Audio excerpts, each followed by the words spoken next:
Ever since Russian President Vladimir Putin launched his special military operation against Ukraine in February 2022, the war has been marked by a brutal stalemate. Russia floods Ukraine with soldiers and equipment, while Ukraine valiantly defends its territory, occasionally launching counterattacks to reclaim lost ground. For nearly 30 months, this grinding conflict has followed a predictable pattern, largely because Ukraine was restricted from using Western-supplied weapons against targets inside Russia, a move that could have escalated tensions in Europe to a dangerous level. That's all changed. In a dramatic shift, US President Joe Biden, backed by other NATO allies like the UK, has given Ukraine the green light to strike back directly on Russian soil. This bold decision shatters the so-called red line that had held Ukraine back, and it's setting the stage for a turning point in the war. Ukrainian forces have crossed into Russia, targeting the strategic region of Kursk. This marks the first time since the war began that Ukrainian troops have moved beyond their own borders. So what does this mean for Putin? Why Kursk? And most crucially, what could this development mean for the future of the Ukraine war? Let's dive into these questions, starting with the most pressing one. What on earth is happening in Kursk? On August 6, 2024, Ukraine broke through the thin Russian line of defenses separating Ukraine from Kursk, allowing its soldiers to enter Russian territory for the first time. This breakthrough went underreported on the day that it happened, possibly because media outlets were taking a wait-and-see approach under the assumption that Russia would quickly push the Ukrainian forces back. That isn't what happened.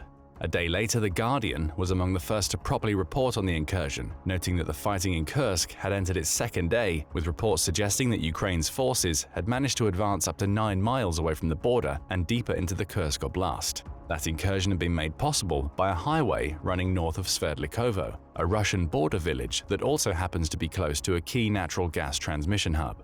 While those reports were unconfirmed at the time, The Guardian pointed out that both official and unofficial Russian sources were claiming that the incursion had happened and that it appeared to involve several hundred Ukrainian soldiers who had taken advantage of the fact that the border between their country and Kursk is one of the most lightly guarded, from the Russian perspective, on the entire front line.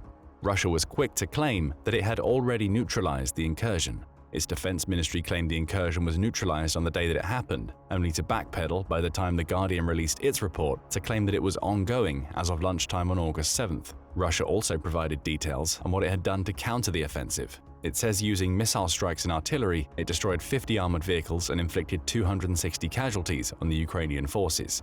Ukraine remained tight-lipped about the entire operation.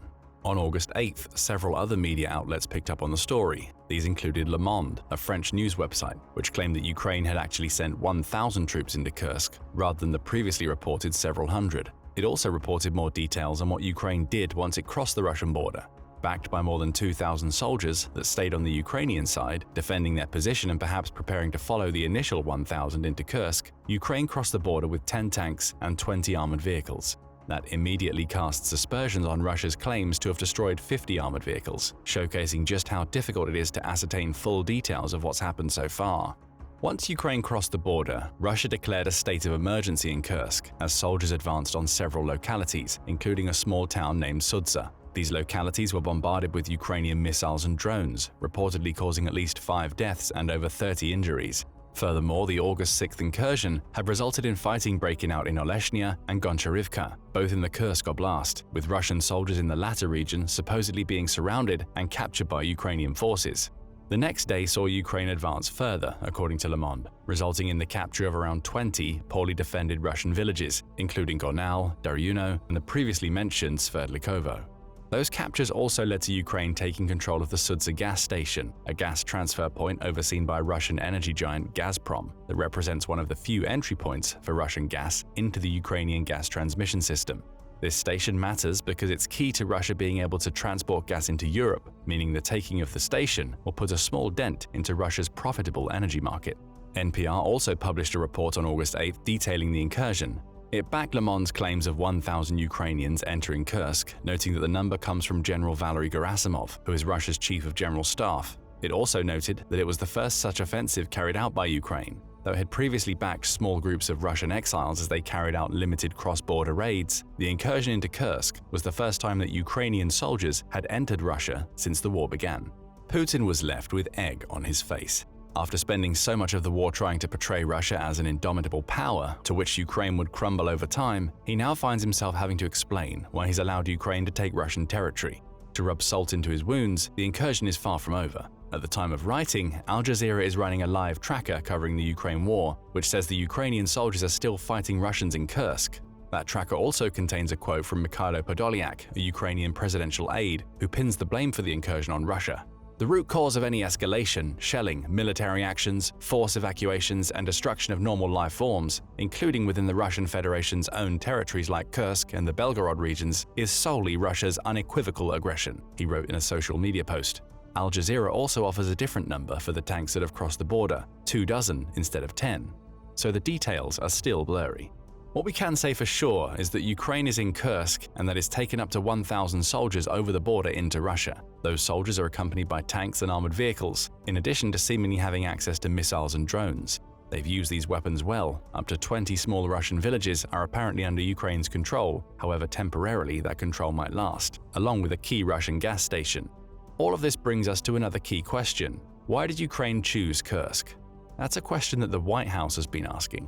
On the evening of August 7th, the US think tank, the Institute for the Study of War, or ISW, published an update on the incursion. It confirmed that US intelligence indicates that Ukraine has penetrated at least 2 of Russia's defensive lines on its sojourn into Kursk, as well as taking a stronghold. It also cited both satellite imagery and geolocation footage to apparently confirm the reports that Ukraine has taken dozens of captives and that it now controls the Sudza gas distribution station. These early reports have prompted the White House to contact Ukraine's leadership to quiz them on the objectives of the incursion. Speaking on August 7th, Karine Jean-Pierre, the White House press secretary, noted, "We're going to reach out to the Ukrainian military to learn more about their objectives." She also pointed out that the White House supports what she calls common sense actions to stop Russia's attacks. Perhaps the use of the term common sense is a subtle indicator of what the US thinks about the incursion. After all, there appears to be little immediate military value to taking the territory within the Kursk Oblast outside of taking the previously mentioned gas distribution station. And even then, the value is minor. That station sends gas into Ukraine and has likely seen minimal use since the war started. Digging deeper into Kursk itself further demonstrates how it appears to hold minimal strategic value. Though the oblast covers 11,582 square miles, it only contains 1.061 million people, meaning it's far from one of Russia's major population centers. You could argue that its hilly surface and multiple ravines could provide some tactical advantage to Ukraine, assuming it wishes to use Kursk as the launching point for further incursions into Russia, but that seems unlikely. A force of 1,000 isn't what a country sends when it intends to take over an entire oblast. Kursk is a center for agriculture, with farms covering around 77% of its territory and mostly growing sugar beets and wheat, with some fodder crops thrown in for good measure. But again, that's nowhere near enough value to justify an incursion through which Ukraine intends to permanently hold the territory it's captured. Which brings us back to the question, what is Ukraine's goal as it moves deeper into Kursk? The answers don't necessarily have to do with Kursk itself, with the oblast simply being the most convenient available to allow Ukraine to achieve its objectives. Rather, as the BBC explains, the goal may be an entirely different piece of territory, Donetsk. Donetsk, which is part of the wider Donbass region, has been a key target for Russia ever since Putin's special military operation started, and symbolically the Donetsk region is somewhat tied to Russia. A large portion of its people are ethnically Russian and speak Russian as their primary language. Granted, those ethnic Russians don't make up the majority of Donetsk's population, unlike what we saw in Crimea in 2014 and beyond, but there's certainly a Russian influence in the region. After all, as DW points out, it was in Donetsk and the surrounding regions that opposition to Ukraine's 2004 Orange Revolution and the Maidan protests of 2013 and 14 were strongest. The Donbass itself has been no stranger to war even before Putin invaded Ukraine. 2014 saw pro-Russian separatists proclaim both Donetsk and Luhansk as people's republics independent of Ukraine, likely with the goal of integrating them into Russia. The point here is that Donetsk offers symbolic importance to Russia. With that symbolic importance comes a continued push to take the region since the beginning of the war. That's why Russia has committed so many soldiers to Donetsk. Tens of thousands of Russian troops have been poured into the region, with Russia also focusing on developing a nearly impenetrable front line through which it pushes against increasingly weakening Ukrainian resistance. Glide bombs pepper Donetsk daily, with the taking of Donetsk setting the stage for Russia's later successes in overtaking the fortress towns of Avdiivka and Bakhmut.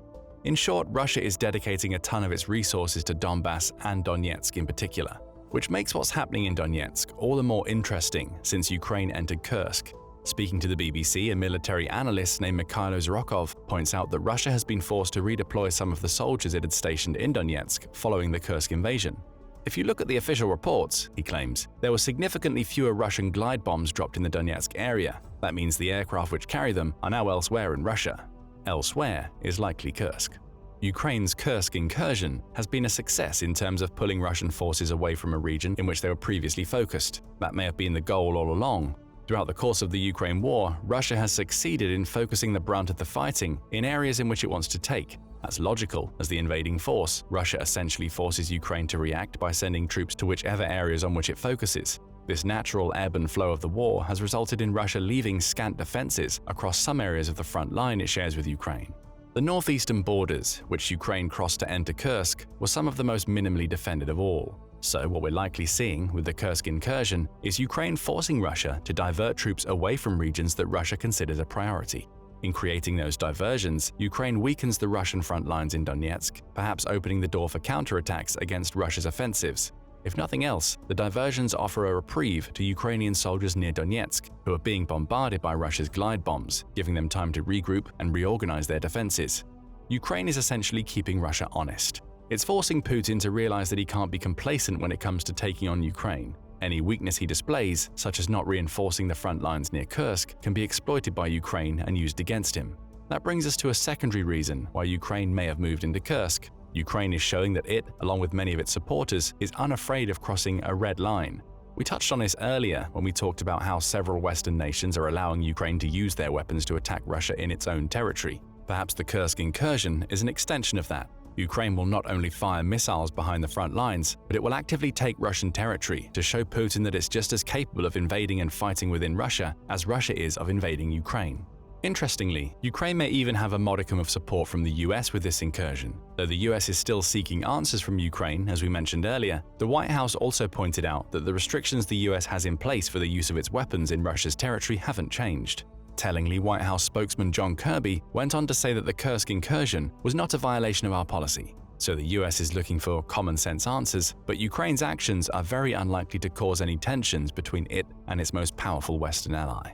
So we have two potential reasons for the Kursk incursion so far. Ukraine has used it to stretch Russia's forces along the front lines, potentially relieving pressure in Donetsk. And also it may be using the incursion to showcase just how far it and its Western allies are now willing to step over the red lines that previously prevented Ukraine from doing anything but defend itself against Putin's special military operation. But there's another reason why Ukraine may have chosen now to take territory in Kursk: negotiations.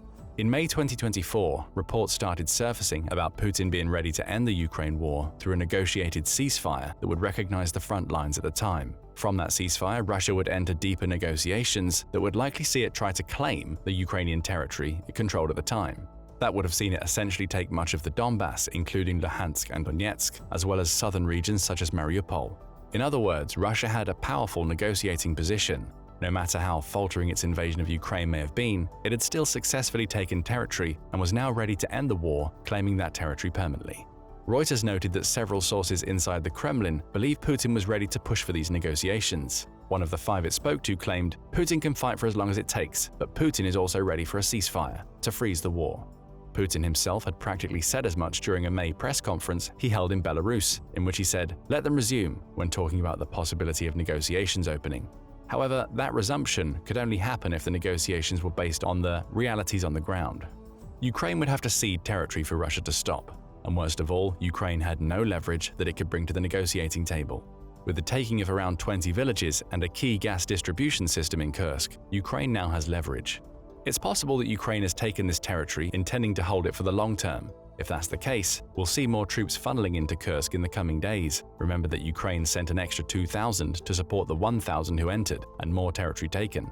Should Russia and Ukraine enter negotiations while Ukraine still controls this territory, it finally has some leverage to bring to ceasefire talk. Ukraine's President Volodymyr Zelensky could tell Putin that he would be willing to trade the territory in Kursk for some of the Ukrainian territory Russia has taken.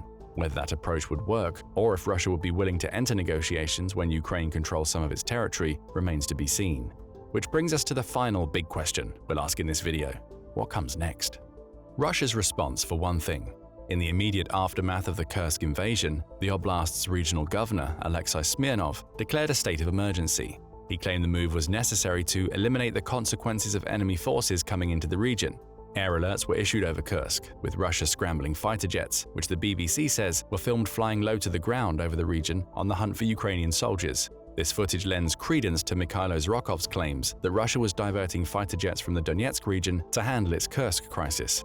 Meanwhile, Ukrainian politicians have found themselves just as curious about the reasons behind the incursion as everybody else. Speaking on Facebook, Alexei Honcharенko, a member of Ukraine's parliament, claimed the attacks has led to the taking of territory before adding that he didn't know what the plan was. However, he claimed it would show Europeans and Americans that Russia can and needs to be attacked. Again, the message here is to support Ukraine in crossing even more red lines. After all, this is the first time since World War II that any Russian territory has been occupied by an opposing force. And as Honcharенko points out, Putin did not turn to nukes and so on, meaning Ukraine is showing the world that the world should not be scared of escalation or the reaction of Putin. Another humiliation for Putin. Despite all of the threats he's made during the war, which have included threats of deploying tactical nuclear weapons, red line after red line has now been crossed. Now he has Ukrainian troops in his territory and he hasn't followed through on any of his threats. Is that because he's smart enough to know that going nuclear would lead to World War III? Or is he not following through on his threats because he knows that Russia couldn't handle a war with NATO and the US after having depleted itself so thoroughly in Ukraine? Back in Russia, Andrei Belyusov, who became Russia's defense minister in May 2024 after previously serving as the country's first deputy prime minister for 4 years, faces his first major test. Part of passing that test appears to be taking part in the Kremlin's efforts to turn the incursion into pro-Russian propaganda. Putin is spearheading this campaign, claiming on the second day of the incursion that Ukraine's actions were not only a major provocation, but that its soldiers were firing indiscriminately at civilians, their homes, and Kursk's public buildings. Those claims aren't yet confirmed. Militaristically, Russia has clearly sent forces into Kursk to push back the Ukrainian advance, though it's unclear how successful they've been. Valery Gerasimov, Russia's chief of general staff, claims that Russia is continuing to destroy the adversary in areas directly adjacent to the Russian-Ukrainian border. That's a statement vague enough to suggest that Ukraine is still in Kursk and Russia hasn't been able to repel the 1,000 soldiers in the territory just yet. Even worse for the Kremlin is that these public claims of pushing back Ukraine are being disputed on Telegram, which is Russia's most popular social media channel. Several pro-war channels on the network claim the situation is far worse for Russia than the politicians are claiming. One such channel, Rybar, says that the situation is continuing to deteriorate, while noting that Ukrainian formations were advancing towards towns. Again, those claims aren't confirmed either. It all adds up to a confused state of affairs, in which we know Ukrainian soldiers are in Kursk, but we're still uncertain exactly how successful or otherwise they are following the initial taking of villages and a gas distribution station.